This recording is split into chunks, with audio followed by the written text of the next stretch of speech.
সালাম, আসসালামু আলাইকুম। ইসলামী ছাত্র শিবিরের এই ধরনের অনুষ্ঠান আসলে এই ঘরের মধ্যে হয় না।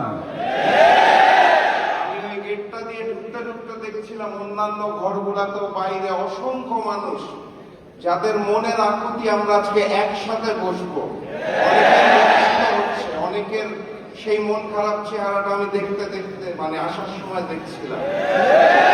আমি ইসলামী ছাত্র শিবিরকে অনুরোধ করব, গতবার যেভাবে হয়েছিল সোহরাওয়ার্দী উদ্যান আমার থাকার সম্ভব, এই একটা দিন আমার কাছে মনে হয় ইসলামী ছাত্র শিবিরের সবাই একসাথে থাকতে চাই এবং আমিও একসাথে থাকতে চাই সবার সাথে। এলইডিতে দেখে আসলে মন ভরে না। এই দিনটা ইসলামী ছাত্র শিবিরের অনুষ্ঠানে আসলে আমার নিজের বয়স 15 বছর কমে যায়। আমি ইসলামী ছাত্র শিবিরের সকলকে ধন্যবাদ এবং অভিনন্দন জানাতে চাই। কারণ হচ্ছে জুলাই গণঅভ্যুত্থানে তাদের যেই ভূমিকার জন্য আজকে এখানে দাঁড়ায় একটা নতুন দেশ, একটা নতুন স্বাধীন জায়গায় আমি অন্তত বক্তব্য রাখতে পারছি, এটা আমি বিশ্বাস করি।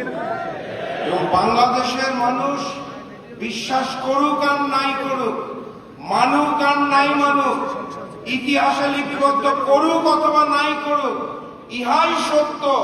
নতুন বাংলাদেশ, নতুন স্বাধীনতার পেছনে যাদের সবচেয়ে বড় অবদান ছিল তার নাম ইসলামী ছাত্র শিবির। শেখ হাসিনা পালিয়ে গেছে, কিন্তু সেই ফ্যাসিজমটাকে আমরা এখনো দূর করতে পারিনি। সেই ফ্যাসিজমটাকে দূর না করতে পারলে নতুন বাংলাদেশটা নতুন থাকবে না। সেই নতুন বাংলাদেশটার মধ্যে আবরার ফাহাদদেরকে বারবার জীবন দিতে হবে, আমার ভাই হাদিকে বারবার জীবন দিতে হবে। কিন্তু আমরা তো অগাস্ট মাসের 5 তারিখেই শপথ নিয়েছিলাম, এই নতুন বাংলাদেশে নতুন করে আর কোনো স্বৈরাচার থাকবে না। এই নতুন বাংলাদেশে নতুন করে আর কোনো ভারতীয় আধিপত্যবাদ থাকবে না। এই নতুন বাংলাদেশ হবে ন্যায়ের বাংলাদেশ, মানবতার বাংলাদেশ, ইসলামের বাংলাদেশ এবং কুরআনের বাংলাদেশ। সেখান থেকে বিচ্যুত হওয়ার আমাদের কোনো সুযোগ নাই। 90% মুসলমানের দেশ। আমি প্রায়শই একটা বক্তব্য শুনি, একটা স্লোগান শুনি, কুরআনের আলো ঘরে ঘরে জ্বালো, ইসলামের আলো ঘরে ঘরে জ্বালো। আমি প্রায় এই স্লোগানটা শুনি, আপনারা শুনেন নাকি? 90% মুসলমানের দেশের যে ঘরগুলো আছে সেখানে কি কুরআনের আলো জ্বলে না? সেখানে ইসলামের আলো জ্বলে না? তাহলে ঘাটতিটা কোথায়? ঘাটতিটা হচ্ছে কুরআন এবং ইসলামের আলোটা ঘরে ঘরে জ্বলে কিন্তু সংসদে জ্বলে না। অর্থাৎ আগামীর সংসদে আমরা ওই কুরআনের আলোটাকে জ্বালতে চাই এবং ইসলামের আলোটাকে জ্বলজ্বল করে জ্বালিয়ে তুলতে চাই। তার স্লোগানটা একটু পরিবর্তনের সময় এসেছে। কোরআনের আলো সংসদে জ্বালো, ঘরে ঘরে চলছে আলহামদুলিল্লাহ। ইসলামের আলো সংসদে জ্বালো। আমি ইসলামী ছাত্র শিবিরকে যেটা বলতে চাই, অনুরোধ করতে চাই, আমাকে ডাকার সময় তারা বলেছিল যে মানসিকভাবে আমি সহযোগিতা দিই। বাস্তবতা হচ্ছে ইসলামী ছাত্র শিবির আমাদের মতো মানুষদেরকে মানসিকভাবে সহযোগিতা দেয়, শারীরিকভাবে সহযোগিতা দেয়।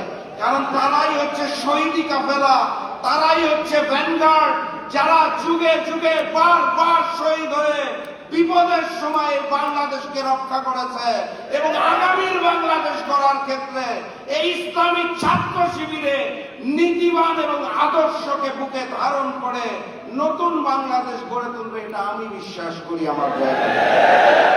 সংগ্রামী সাথী এবং বন্ধুগণ, অনেক বড় বড় অতিথি আমার সামনে বসে আছে। আমি এত সময় নিয়ে নিলে হবে না, জুম্মাবার। আমি বক্তব্য দীর্ঘায়িত করব না। আমি শুধু ওই বলিষ্ঠ শপথটা শুনতে চাই, ওই উজ্জ্বল চকচকা দৃষ্টিটা দেখতে চাই, যেই জায়গাটাতে ইসলামী ছাত্র শিবির ভ্যানগার্ড হিসেবে, শহীদি কাফেলা হিসেবে প্রথম কাতারে দাঁড়াবে এবং আগামীর বাংলাদেশকে গড়ে তোলার জন্য, আগামীর নেতৃত্বকে গড়ে তোলার জন্য আজকে যেভাবে জাহিদ ভাই আছে সেভাবে অন্যান্য ভাইরা দায়িত্ব নিয়ে এগিয়ে আসবে। আমরা আমাদের জায়গা থেকে ইসলামী ছাত্র শিবিরের সাথে ছিলাম, আছি এবং থাকবো ইনশাআল্লাহ। সর্বশেষ কথা, পুরাতন জালেম চলে গেছে, নতুন জালেম চলবে না। ভারতীয় আধিপত্যবাদ চলবে না। আগামী সংসদ ইসলামের এবং কোরআনের সংসদই হবে। এর জন্য যদি আবু সাইদের মতো রক্ত দিতে হয়, আমরা সবাই রক্ত দেব। এর জন্য যদি প্রয়োজন হয়, আমার ভাই হাদির মতো আমরা প্রতিবাদ করব। আমরা সবাই একমত। তাহলে সেই শপথ নিয়ে আজকে বাড়ি ফিরবেন। কক্সবাজার থেকে যেই সাথী এসেছেন, আরো পারের পঞ্চগড় থেকে যেই সাথী এসেছেন, একই শপথে বলিষ্ঠ হয়ে আজকে এখান থেকে বেরোবেন, ঘরে যাবেন। নতুন বাংলাদেশ গড়ার ক্ষেত্রে সকল ষড়যন্ত্রকে রুখে দিয়ে তারপরে আমরা ইনশাআল্লাহ শান্তির গুণ দিব। সবাইকে ধন্যবাদ। বিজয়ের পথে যাত্রা শুরু জীবন অথবা মৃত্যু। আসসালামু আলাইকুম।